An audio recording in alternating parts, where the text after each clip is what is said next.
I bless the day I found you. I wanna stay around you. Sa aking long-time boyfriend, Ogie, thank you and I love you more. Ilang oras na lang ay magiging legal na tayong mag-asawa, lalo't higit sa lahat sa mata ng Diyos. Lahat, ikaw ang unang taong nagtiwala sa akin. 30 taon na ang nakakaraan. Mga panahon na walang-wala pa ako, pero nagtiwala ka sa akin. Kahit na pagmamahal lang ang kaya ko bigay sa iyo at ang pangarap na nakabuo tayo ng isang pamilya. Guys ba? Magre-redos tayo ha? Each time we meet, love, I find complete love. Without your sweet love, oh, what would Napakabait ng Panginoon sa akin dahil ikaw ang binigay niya para sa matupad ang mga pangarap ko. Nang dahil sa iyo, naitaguyod natin at napag-aral natin ang ating mga anak. Ikaw din ang naging katuwang ko sa lahat ng hamon ng ating buhay. Palagi kang nandyan sa akin, sa mga anak natin. Huwag kang magsasawa. Sa aming 3 anak, maraming salamat. Bless kami ng papa nyo na naging anak namin kayo. Alam ko, tatang, kung nasaan ka man ngayon, alam kong masaya ka kasi ito yung pangarap mo sa amin ni Ogie. Let it be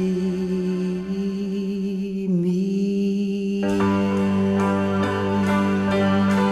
Sa 30 years nating pagkasama, masasabi ko ng till death do us part. Woo! Woo! Yes!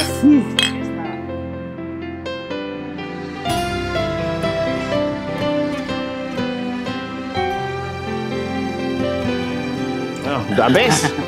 Walang pulutan. Sa piling mo lang nadarama ang tunay. 5 taon na pala ang lumipas, ang pandemic. Kaya talagang naniniwala ako na pag hindi ipinagkaloob ng Diyos ay hindi mangyayari. Kasi araw na lang ang inaantay natin noon. March 20, 2020, dapat ikakasal na tayo. March 16, 2020, nang nag-lockdown. Kaya sabi ko nga, may plano ang Diyos.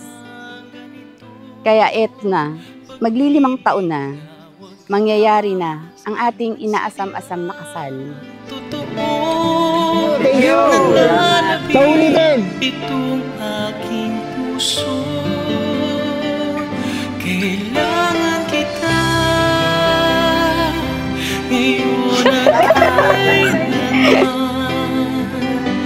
Kailangan mo malaman na ikaw lamang. Ay, ang ganda yun!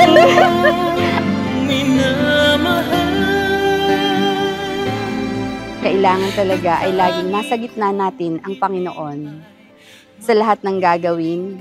At pangalawa, ang pagtitiwala at pagmamahal sa isa't isa. Mahal na mahal kita, lagi mong tatandaan. Salamat sa lahat. Sino mamaya? Sasalo? Ito.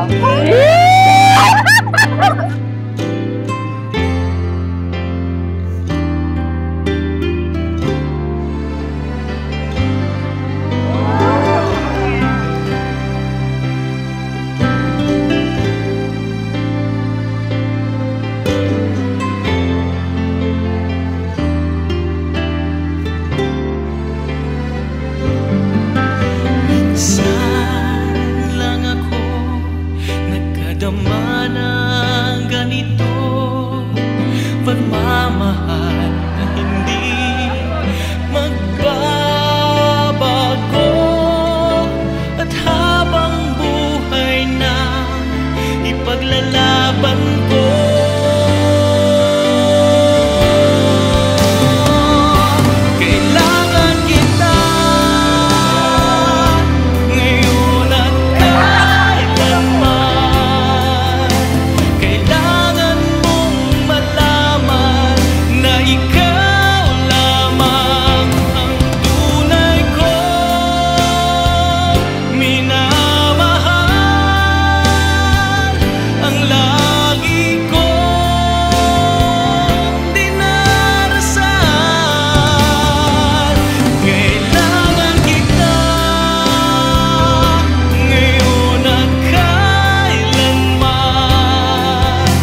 Maraming salamat sa 30 taon nating pagsasama.